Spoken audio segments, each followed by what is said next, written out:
Hey guys, how's it going? So Palpatine first met Anakin in The Phantom Menace.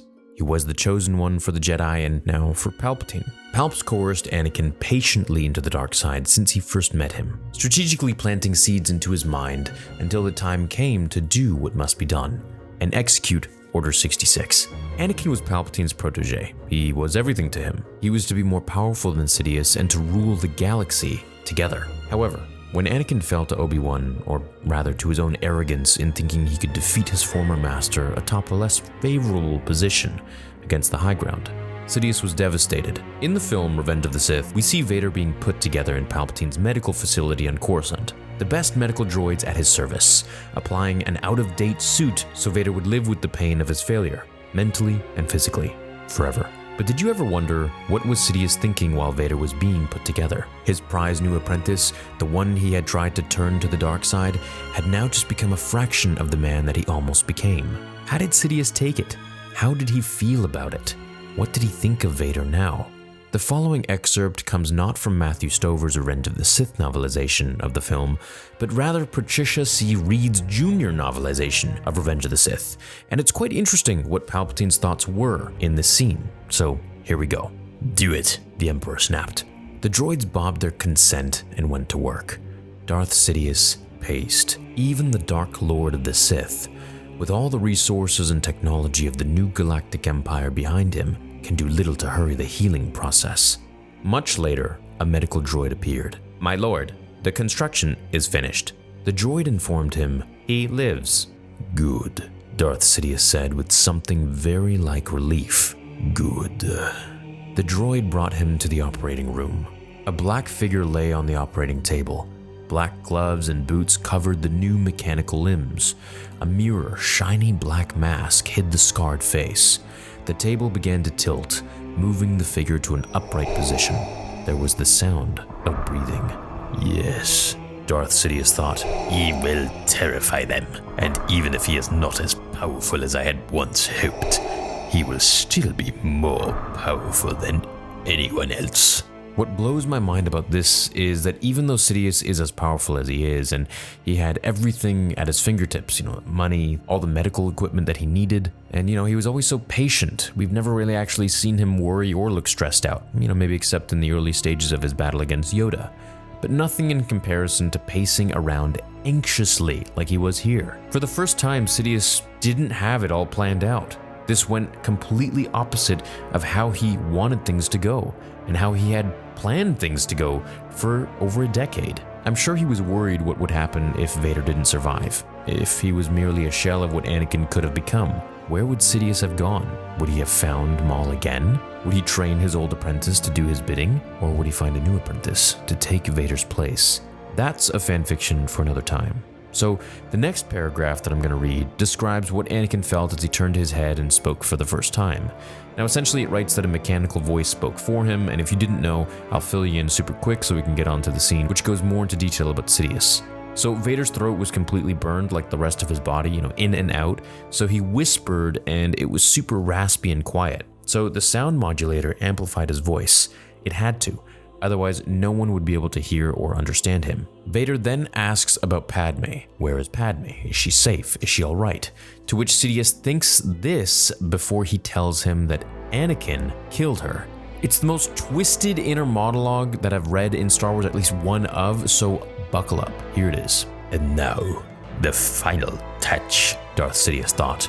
"The words that will bind him forever to the dark side. And they won't even be a lie. Not really. I'm afraid she died," he said, putting a hint of gentle sorrow and reproach into his voice. "It seems in your anger, you killed her." Vader groaned in protest, and then he screamed, leaning forward.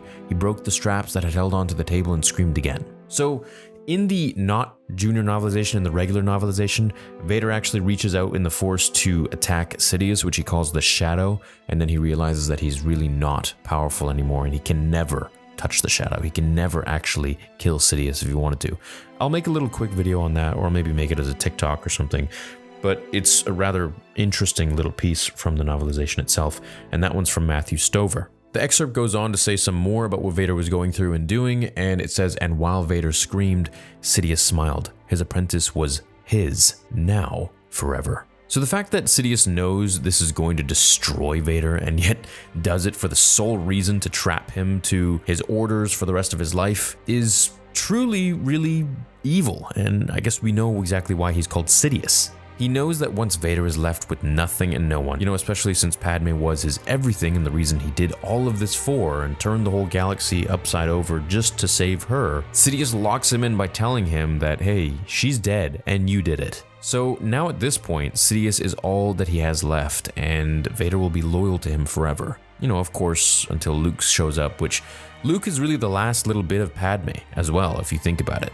So I'm sure Vader saw some of his wife inside of Luke too, this is their son. And in the end, it was Luke that continued to see the good within Vader, and this was a very Padme-esque quality. And so I'm sure this also resonated deep within Anakin, who was trapped in Vader, who of course rose and brought balance to the Force. So while it was very sick and twisted for Palpatine, to say these things and manipulate Vader the way he did, I always found it really interesting in this excerpt that he was pacing around and he was just overall nervous in his mind. So I hope you enjoyed understanding and learning about his thoughts in the junior novelization of Revenge of the Sith.